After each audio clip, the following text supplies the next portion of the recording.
Olá, bem-vindos a mais um Estudando a Bíblia. Hoje vamos estudar o capítulo 26 do Evangelho de Mateus. Hoje temos temas super interessantes, né? Vemos Jesus aqui sendo preso, já é o final do Evangelho de Mateus, capítulo 26, Jesus ele é preso. Em Mateus capítulo 27, Jesus ele vai ser morto. E no capítulo 28, finalmente, o último capítulo de Mateus, ele vai ressuscitar, né? Hoje nós vamos ver então a prisão de Jesus, a instituição da ceia do Senhor, falar um pouco sobre Judas Iscariotes, né? Tudo isso no capítulo de hoje. Vamos orar antes de iniciarmos esse estudo. Senhor, nós te agradecemos porque temos o privilégio de estudar a Tua Palavra. Que o Senhor venha nos ensinar nessa noite, que possamos aprender a cada dia com o Senhor. Em nome de Jesus. Amém. Muito bem, vamos então lá. Evangelho de Mateus, capítulo 26. Vamos começar lendo até o versículo 13. Diz assim: Quando Jesus acabou de proferir estas palavras, disse aos seus discípulos: Vocês sabem que daqui a 2 dias será celebrada a Páscoa e o Filho do Homem será entregue para ser crucificado. Então os principais sacerdotes e os anciãos do povo se reuniram no palácio do sumo sacerdote chamado Caifás e deliberaram para prender Jesus à traição e matá-lo. Mas diziam: não durante a festa, para que não haja tumulto entre o povo. Quando Jesus estava em Betânia, na casa de Simão o leproso, aproximou-se dele uma mulher trazendo um frasco feito de alabastro com um perfume precioso que ela derramou sobre a cabeça de Jesus, estando ele à mesa. Vendo isto, os discípulos ficaram indignados e disseram: Para que esse desperdício? Este perfume poderia ter sido vendido por muito dinheiro para ser dado aos pobres. Mas Jesus, sabendo disso, lhes disse: Por que vocês estão incomodando esta mulher? Ela praticou uma boa ação para comigo, porque os pobres estarão sempre com vocês, mas a mim vocês nem sempre terão. Porque derramando esse perfume sobre o meu corpo, ela o fez para o meu sepultamento. Em verdade lhes digo que onde for pregado em todo o mundo este evangelho, também será contado o que ela fez para a memória dela. Veja aqui que aqui no capítulo 26, efetivamente Jesus ele já está dizendo. Antes ele só dizia: olha, eu vou morrer e ao terceiro dia eu vou ressuscitar, né? Mas poderia ser muito tempo depois. Lembra aqui que Jesus, né, segundo a palavra de Deus, provavelmente ele tinha aí 33 anos de idade, um jovem ainda, né? E ele, no versículo 2, ele fala: olha, daqui 2 dias eu vou morrer, eu vou ser crucificado. E não somente ele falou quando ia morrer, mas falou como que ele iria morrer. Então Jesus ele já tinha visto isso, né? Tinha previsto isso, que isso daí iria acontecer, né? E isso realmente foi maquinado, todo esse cerco para Jesus pelos principais sacerdotes, né? E o sumo sacerdote, que no caso aqui era Caifás. Uma coisa que é interessante, que a gente vai ver nesse final do Evangelho de Mateus, que Jesus ele não foi preso à força, ele se entregou. Ele poderia ter fugido, né? Ele poderia ter escapado, mas não, ele se entregou. Ele já sabia a data que ele ia morrer, ele sabia como que seria a morte dele. Isso é muito interessante. E outro caso que me chama bastante atenção nesse texto é aqui a unção de Jesus, né? Diz aqui que esta mulher, que provavelmente era Maria, né, que ela, isso diz lá em João capítulo 12, no comecinho conta a história também, onde essa mulher, ela derrama esse perfume sobre Jesus. E o que me chama a atenção nesse texto é que os discípulos ficam indignados com isso, né? Estão falando: para que esse desperdício, né? Muitas pessoas hoje dão coisas para Deus, ou fazem uma oferta na igreja, ou ajudam alguma causa, e muitas pessoas acham que isso é desperdício, né? É bastante interessante isso. Então, aquilo que a gente dá para Deus, nada é desperdício, né? Tudo que a gente coloca, quando a gente coloca os nossos bens na obra do Senhor, Deus ele olha isso com bons olhos, né? E tanto que aqui nesse texto não diz, mas em outros evangelhos, quem que está reclamando aqui é Judas Iscariotes. Ele está falando: olha, esse perfume custava muito caro, a gente podia vender e dar para os pobres, né? E a própria palavra de Deus diz lá em João, no capítulo 12, que diz que Judas disse isso não porque ele cuidava dos pobres, mas porque ele era ladrão. Judas era aquele que ficava com a bolsa. né? Ou seja, era o tesoureiro aí dos apóstolos, né? Então, Judas tinha esse olhar para ganância, né? Pelo dinheiro, né? E é isso que a gente vai ver. Até a traição de Jesus foi pelo dinheiro também. A gente vai falar um pouquinho mais para frente aí sobre Judas. Mas isso que me chama a atenção. E essa mulher, não se importando com o que as pessoas diziam, ela foi lá e ela fez por Deus, né? Fez por Jesus. E Jesus mesmo falando que isso daí seria a unção dele para o sepultamento ou para o embalsamamento dele, né? Vamos continuar lá, versículo 14. Então um dos 12, chamado Judas Iscariotes, foi falar com os principais sacerdotes. Ele disse: quanto me darão para que eu entregue a vocês? E pagaram-lhe 30 moedas de prata. E deste momento em diante Judas buscava uma boa ocasião para entregar Jesus. No primeiro dia da festa dos pães sem fermento, os discípulos vieram a Jesus e lhe perguntaram: onde quer que façamos os preparativos para que o Senhor possa comer a Páscoa? E ele lhes respondeu: vão até a cidade, procuram um certo homem e digam: o mestre diz, o meu tempo está próximo, é em sua casa que celebrarei a Páscoa com os meus discípulos. E eles fizeram como Jesus lhes havia ordenado e prepararam a Páscoa. Ao cair da tarde, Jesus pôs-se à mesa com os 12 discípulos. Enquanto comiam, Jesus disse: em verdade lhes digo que um de vocês vai me trair. E eles, muito entristecidos, começaram um por um a perguntar-lhes: por acaso seria eu, Senhor? Jesus respondeu: o que comigo põe a mão no prato, esse vai me trair. O Filho do Homem vai, como está escrito a seu respeito, mas ai daquele por quem o Filho do Homem está sendo traído. Melhor seria para ele se nunca tivesse nascido. Então Judas, que o traía, perguntou: por acaso sou eu, mestre? Jesus respondeu: você acabou de dizer isso. Olha, aqui a gente percebe, né, como eu disse, a gente vai começar aqui no versículo 14, né, falar dessa figura de Judas Iscariotes. É a primeira vez que Judas ele aparece aqui em Mateus. A gente já viu alguns apóstolos aparecendo aqui, alguns dos outros apóstolos, mas essa é a primeira vez efetivamente que a gente vai ver Judas Iscariotes aparecendo. Ele que nós sabemos que ele é aí o traidor do Senhor, né? Ele que vai ser aquele que foi anunciado, né, como o traidor, né? Esse que é Judas Iscariotes. E algo que nós vemos que a traição de Jesus, ela foi por conta do dinheiro. Ela foi por conta de dinheiro, né? Veja que Judas, né, quando ele fala, né, olha lá no versículo 15, quanto me darão para que eu entregue a vocês? Veja que Judas, ele era aquele homem que ele faz qualquer coisa por dinheiro, até mesmo entregar pessoas. Alguns dizem, Judas faria isso porque ele acreditava tanto que Jesus podia escapar da morte por tantos milagres que fez, aí ele achava que Jesus era um super-homem, ninguém ia pegar ele. Aqui não diz, a Bíblia não diz nada disso. A única coisa que nós vemos é a ganância de Judas, não somente nesse texto, mas também no outro texto, no outro episódio, né, de que a mulher ungiu e Judas ele queria dinheiro, provavelmente ou está querendo dinheiro, hoje ele viu que aquilo era um bom negócio, né, trazia bastante dinheiro, ele queria, quanto mais dinheiro tivesse, mais ele poderia ali colocar a mão no dinheiro, né? E ele via Jesus falando, eu vou morrer, acho que ele viu e falou, bom, já que vai morrer, então vou aproveitar e vou tirar o meu aqui, né, porque acho que vai acabar essa mamata aqui, né? Talvez Judas pensasse isso daí, mas a palavra de Deus não diz isso. A única coisa que realmente nos mostra é que o amor ao dinheiro fez com que Judas traísse Jesus. E quantas pessoas, né, como diz lá em Timóteo, né, que o amor ao dinheiro é a raiz de todos os males, e alguns nessa cobiça se desviaram da fé. Judas ele se desviou da fé. Ele é um homem que estava lá, né, andou com Jesus por 3 anos, assim como todos os outros apóstolos, mas ainda assim ele vai e se desvia da fé. Como é triste isso, né? Como isso é um alerta para nós, né? Cuidarmos com amor ao dinheiro, como que tem sido o nosso coração no que se diz respeito ao ganhar o dinheiro, né? Isso é algo muito sério, algo que nós devemos cuidar para que não venhamos a ter problemas assim como Judas teve, né?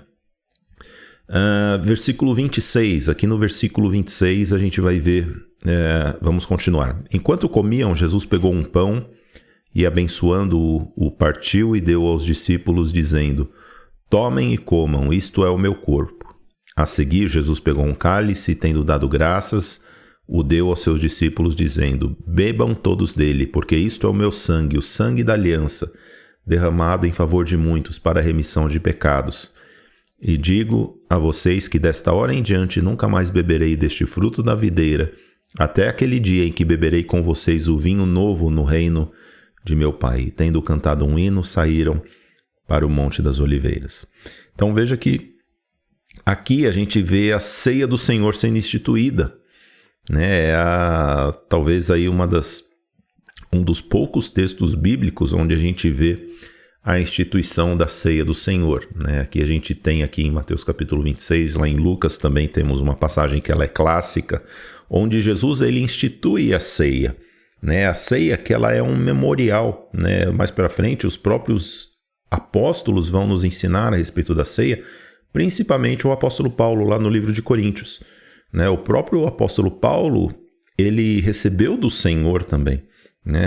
Quando a gente olha lá em 1 Coríntios, o apóstolo Paulo dizendo e ensinando a igreja para que venha a celebrar a ceia como um memorial da morte dele até que ele venha. Por isso que a ceia ela é dita que ela é um memorial. Por quê? Né? Porque ela foi colocada por Jesus como um memorial para que todas as vezes que nós celebramos, nós nos lembramos da morte de Jesus e também da sua volta até que ele venha. Então essa é uma celebração que todos aqueles que é cristão devem participar dessa celebração, né?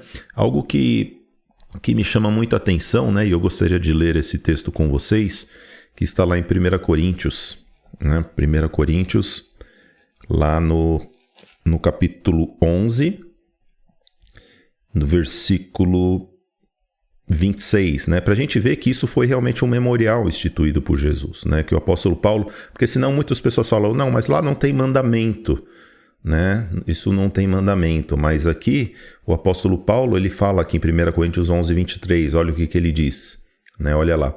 Porque eu recebi do Senhor o que também lhes entreguei, que o Senhor Jesus na noite em que foi traído, pegou um pão e tendo dado graças o partiu e disse, isto é o meu corpo que é dado por vocês. Façam isto em memória de mim. Do mesmo modo, depois da ceia, também pegou também o cálice, dizendo, este cálice é a nova aliança do meu sangue. Façam isto todas as vezes que o beberes em memória de mim. Porque todas as vezes que comerem este pão e beberem o cálice, vocês anunciam a morte do Senhor até que ele venha. Veja então que a ceia do Senhor ela é um memorial.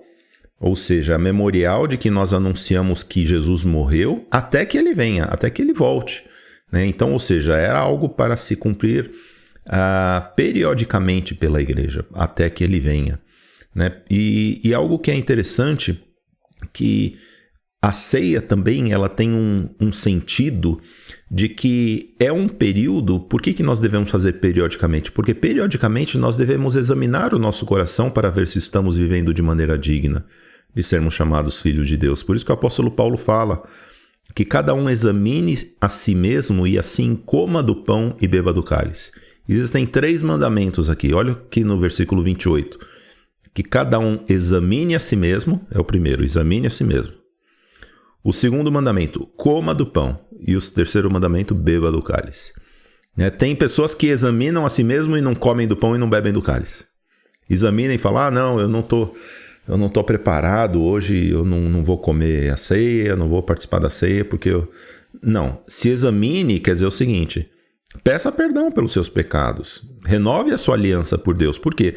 Porque o cálice ele é a nova aliança, ele é símbolo da aliança, né? O cálice é a nova aliança, é o símbolo, o sinal da nova aliança que nós temos no sangue de Jesus. Por isso que todas as vezes que nós participamos da ceia, nós estamos como se fosse renovando essa aliança, dizendo, começando de novo essa aliança, né? Então, por isso que a palavra de Deus diz, olha, se examine e não deixe de comer, se examine e coma, se examine e beba, né? Isso é muito importante, porque tem aquelas pessoas que falam, eu me examino, mas eu não estou bem. Quando eu estiver bem, eu vou participar da ceia. Quando eu estiver bem, eu vou para a igreja. Quando eu estiver bem, eu vou trabalhar para Deus. Não vai nunca. Por quê? Porque é a pessoa que dos 3 mandamentos só fica no primeiro, só fica no examine, mas ela não dá o passo a seguir. Ela, pela fé, ela não toma posse dessa nova aliança, porque a força que existe na ceia do Senhor de renovar a nossa fé, de renovar a nossa aliança.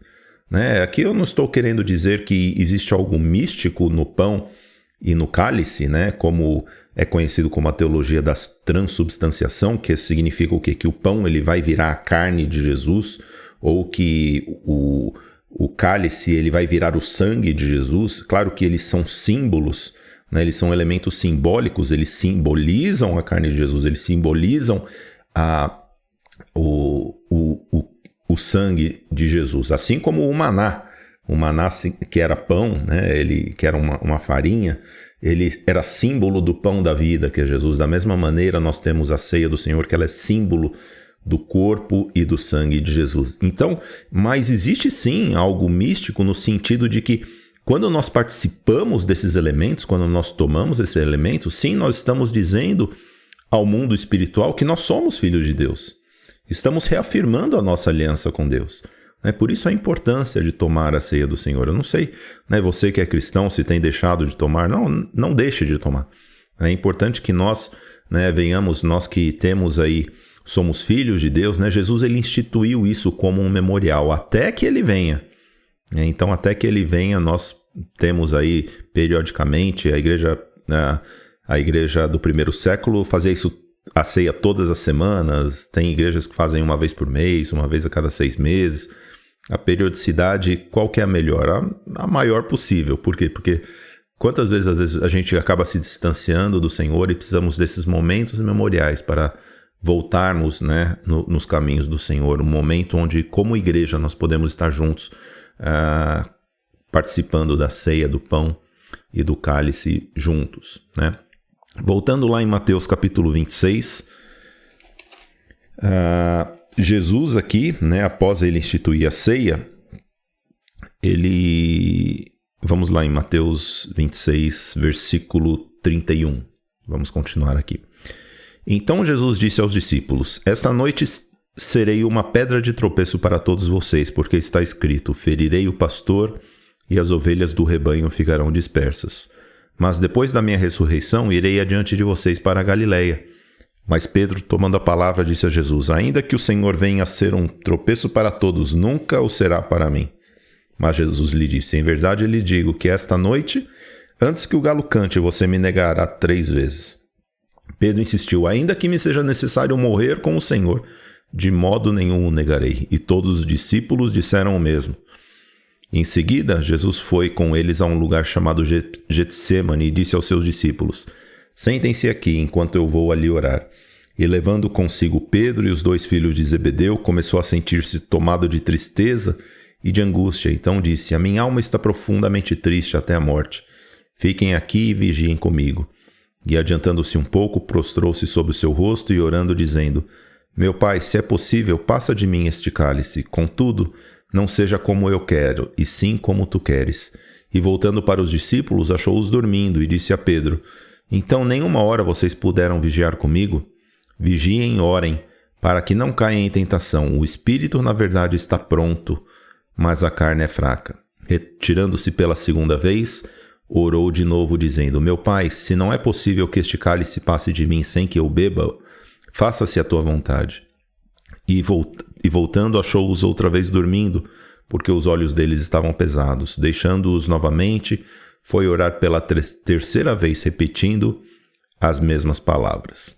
Olha que texto maravilhoso esse, porque Jesus, a gente vê aqui Jesus, ele no Getsêmani, é um lugar que ele estava à parte, onde diz a palavra de Deus que era costume dele estar com os apóstolos, Por isso que Judas ele vai até lá e chega, e apanha todos lá.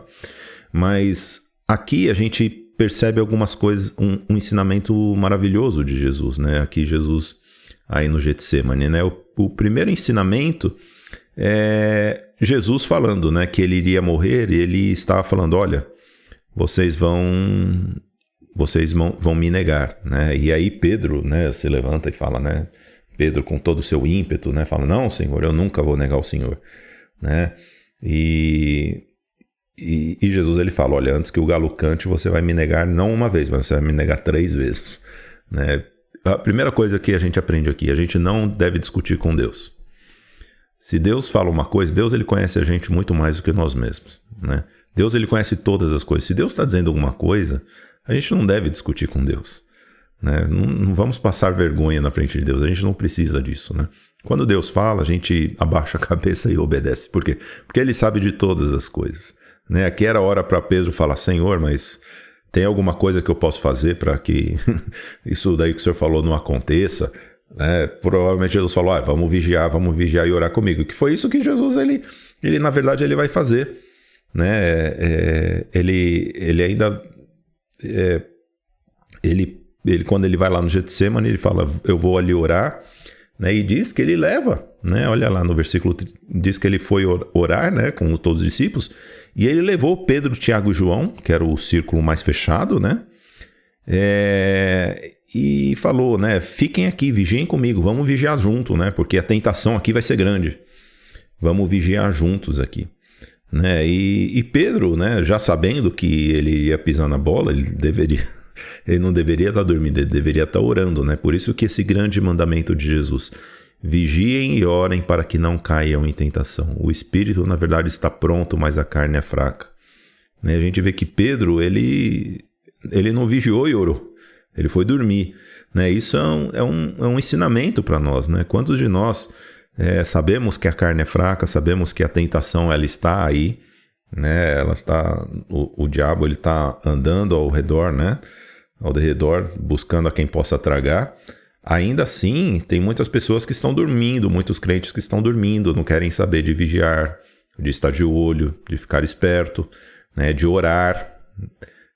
E pelo fato de não fazerem essas práticas, caem em tentação. E muitos crentes falam, Pastor Rodrigo, eu não sei por que eu caio tanto em tentação, né? Mas a pessoa não quer orar, não quer ter uma vida de oração, não quer vigiar, não quer ficar esperta, né? Quando vê, já caiu em pecado de novo, né? Então, esse pecado de Pedro, né? O fato dele ter negado a Jesus, e todo pecado, na verdade, é negar a Jesus, né? Aqui a gente vê que ela vem da ausência de uma vida de oração, de uma vida de vigilância, né? Como diz o apóstolo Paulo, aquele que está em pé, vigie e olhe para que não caia, né? Então, aqui a gente vê Jesus aqui no Getsemane, né? E aqui, enquanto Jesus estava orando, a oração de Jesus também chama bastante atenção, porque ela nos ensina muito também a respeito de como funciona quando a nossa vontade é diferente da vontade de Deus,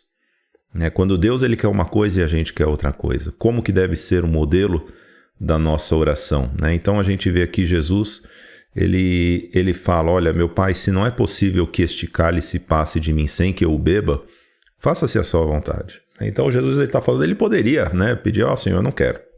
Aqui não, diz isso. Ele não fez isso, né? Ele fala, Senhor, eu não estou querendo, mas seja feito o que o Senhor quer. Eu não quero morrer, eu não quero ir para a cruz. É isso que Jesus está dizendo, eu não quero beber esse cálice. Se possível, passa de mim. Se possível, passa para alguém, né? Jesus, ele foi muito sincero, né? Mas ainda assim, na sua sinceridade, no auge, talvez o Getsemane seja aqui o auge da humanidade de Jesus, né? O ponto onde ele mais demonstra a sua humanidade, dizendo, Senhor, eu não estou querendo, Senhor Deus, eu não estou querendo passar por isso, mas ainda assim, faça-se a sua vontade, eu vou obedecer a sua vontade. Olha, meus irmãos, que ensinamento maravilhoso esse do Getsemane. Quantas vezes a gente não quer cumprir a vontade de Deus? Ainda assim, Jesus ele nos ensina que nós devemos, mesmo não querendo, se subjugar a Deus, dizendo, Senhor Deus, não é a minha vontade, mas como é a sua vontade eu vou fazer. Esse é o auge do cristianismo, assim como é o auge da humanidade, é o máximo que nós podemos chegar diante de Deus, demonstrando a nossa humanidade e ainda assim dizendo, Senhor Deus, nós vamos fazer a sua vontade, né? Então, esse ensinamento do Getsemane realmente é algo que nós deveríamos nos debruçar, né, a cada dia e estar sempre orando, porque realmente no momento da tentação ele é algo que me chama muita atenção. O livro de Hebreus, ele diz assim, que na questão da tentação, a gente ainda não resistiu até o sangue. Sabe por que o livro de Hebreus fala isso? Porque Jesus, não aqui no livro de Mateus, mas no Evangelho de Lucas, diz que aqui no Getsêmani, a aflição de Jesus foi tão forte, mas tão forte, que ele começou a suar gotas de sangue. Né? Alguns médicos dizem que isso realmente é possível quando a pessoa tem um grau tão grande de pressão, de ansiedade. Às vezes isso acontece realmente com alguns seres humanos, e aqui isso aconteceu com Jesus. Né? Então a gente vê a pressão que estava sobre Jesus para que ele realmente não viesse, né, a ser aquele que fosse expiar os nossos pecados, a tentação realmente que estava sobre Jesus, e ainda assim, mesmo estando cansado, né, a gente vê aqui que Jesus, na noite que ele foi morto, ele nem dormiu naquela noite. Ele foi orar, os discípulos ainda deram um cochilo ali. Logo depois a gente vai ver que Judas vai chegar, e depois que pegaram Jesus, já levaram, ele ficou a noite inteira acordado, e no dia seguinte ele já veio a ser morto. Né? Isso aqui a gente já vê aqui as últimas 24 horas da vida de Jesus aqui. Então, a gente percebe isso, né? Que Jesus, ele aqui no Getsêmani, né? Ele vai expressar a sua humanidade e ao mesmo tempo expressar a sua obediência a Deus. Versículo 46, a gente vê aqui Jesus sendo preso. Levante-se, vamos embora, eis que o traidor se aproxima. E quando Jesus ainda falava, eis que chegou Judas, um dos 12, e com ele grande multidão com espadas e porretes, e vinda da parte dos principais sacerdotes e dos anciãos do povo. Ora, o traidor tinha dado a eles um sinal. Aquele que eu beijar é esse, prendam-no. E logo, aproximando-se de Jesus, Judas disse, salve, mestre, o beijou. Jesus, porém, lhe disse, amigo, o que você veio fazer? Nisto, aproximando-se eles, agarraram Jesus e o prenderam. E eis que um dos que estavam com Jesus, estendendo a mão, sacou da espada e, golpeando o servo do sumo sacerdote, cortou-lhe a orelha. Então Jesus lhe disse, coloque a espada de volta no seu lugar, pois todos os que lançam mão da espada, a espada perecerão. Ou você acha que não posso pedir a meu Pai que ele me mandaria neste momento mais de 12 legiões de anjos? Mas como então se cumpririam as escrituras que dizem que assim deve acontecer? Naquele momento Jesus disse às multidões, vocês vieram com espadas e porretes para prender-me, como se eu fosse um salteador? Todos os dias no templo eu me assentava ensinando e vocês não me prenderam. Tudo isso, porém, aconteceu para que se cumprissem as escrituras dos profetas. Então todos os discípulos o deixaram e fugiram. Veja aqui que a gente vê, né, aqui até o versículo 56, a gente vai ver a prisão de Jesus. Né? A gente vê aqui Jesus lá orando, né, no Getsêmani, os discípulos dormindo, de repente Jesus ele fala, olha, vamos levantar-se aí que chegou a hora, né, vamos lá. E aí chegam, né, e aqui Judas aparece e fala, olha, aquele que eu beijar, esse é Jesus. Tanto para a gente ver que Jesus, ele era um homem como os discípulos, né? Normalmente quando a gente vê as fotos, né, a gente vê Jesus sempre de roupa branca ou manto azul, né, para se diferenciar dos outros, né? Mas não tinha essa diferenciação. Jesus estava lá no meio, ele era como um deles.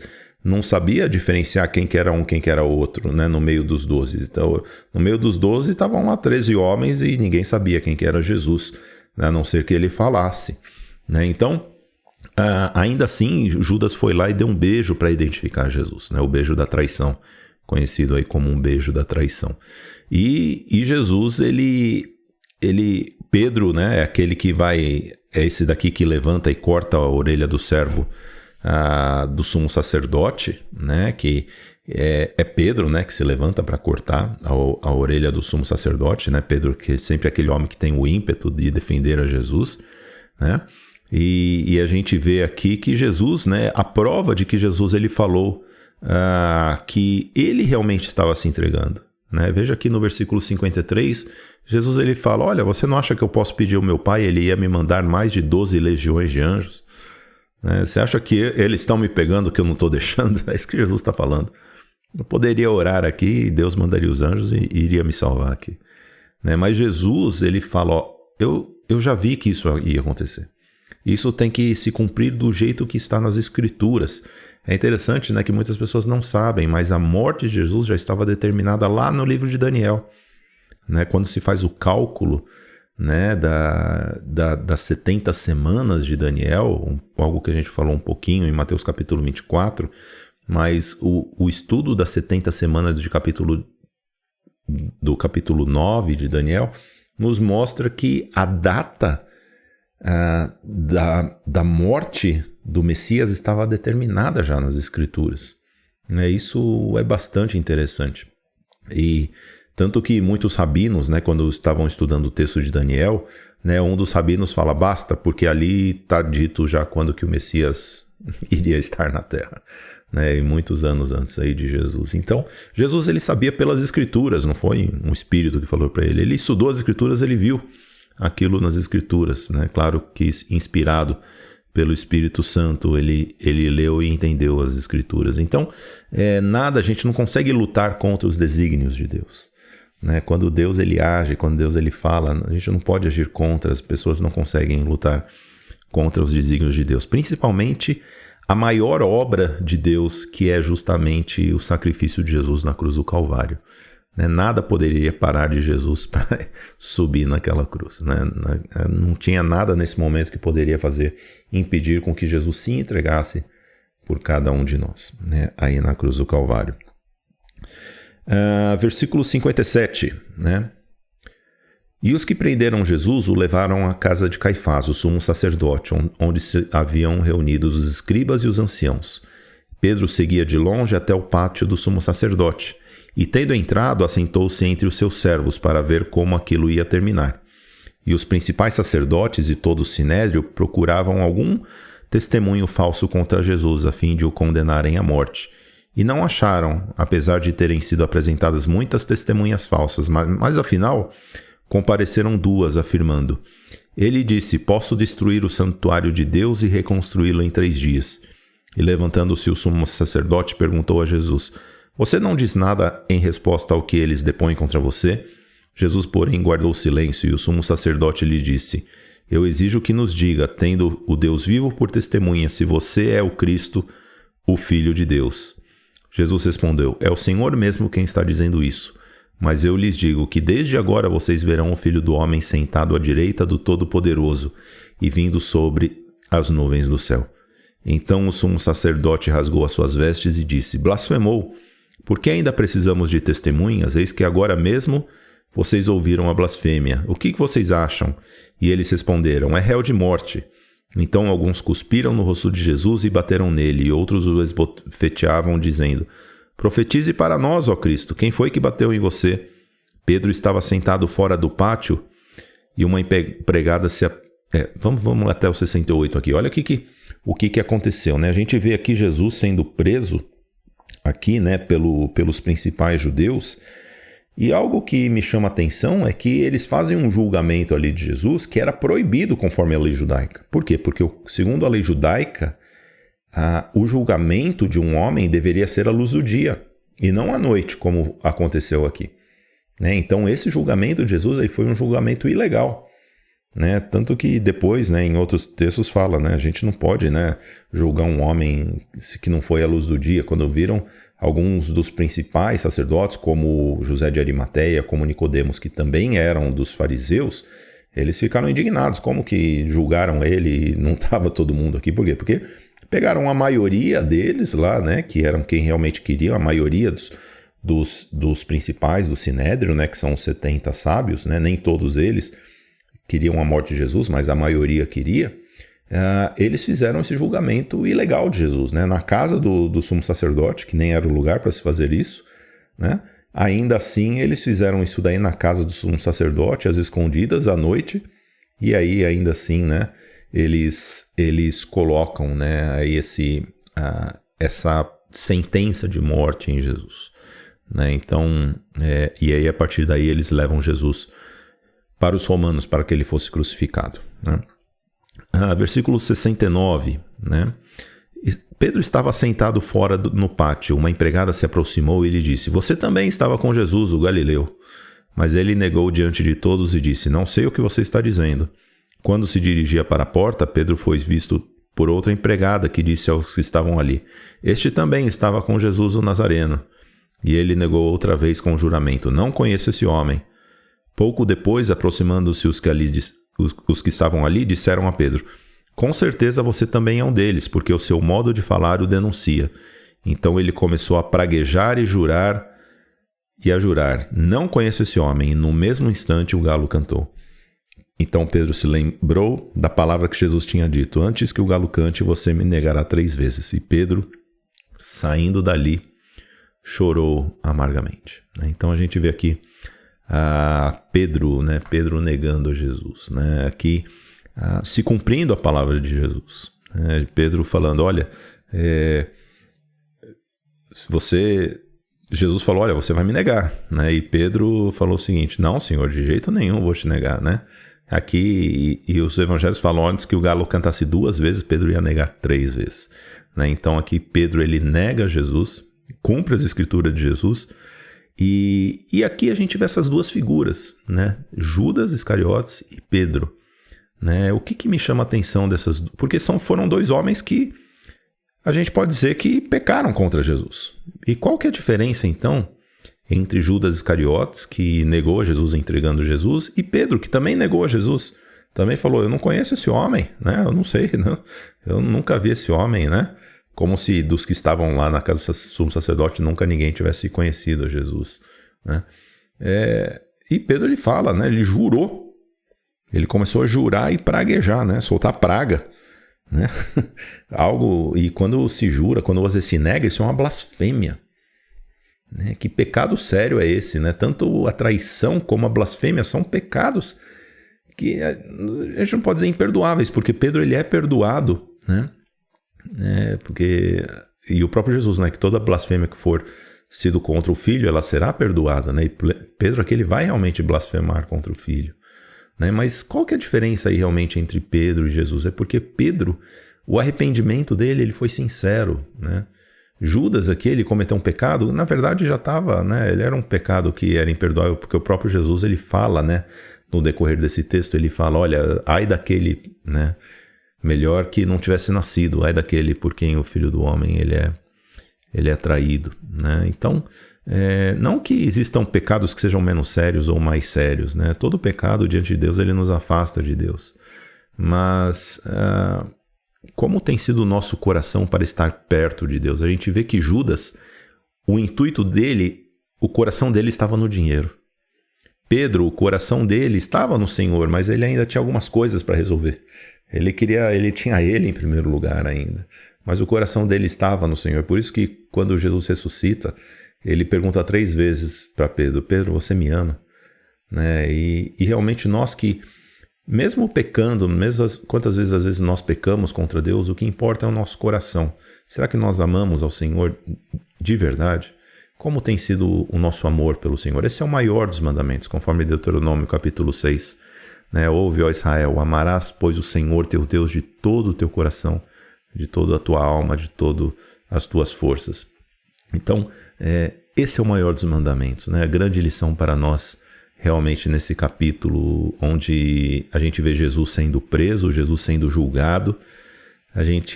Algumas lições importantes. Uma delas é que nós devemos vigiar, sim, para que não venhamos a pecar contra Deus, mas ainda mesmo sabendo que, se pecarmos, ainda assim podemos ter o perdão do nosso Senhor Jesus, Algo que é maravilhoso, que a gente vê na vida de Pedro, mesmo negando a Jesus, ele vem a receber o perdão do Senhor, que seja assim comigo e com a sua vida. Por isso que a ceia do Senhor, ela existe. Por isso que Jesus, ele vem instituir a ceia, para que mesmo que nós venhamos a pecar, nós venhamos a examinar se temos andado como de maneira digna de ser chamado filho de Deus ou filha de Deus.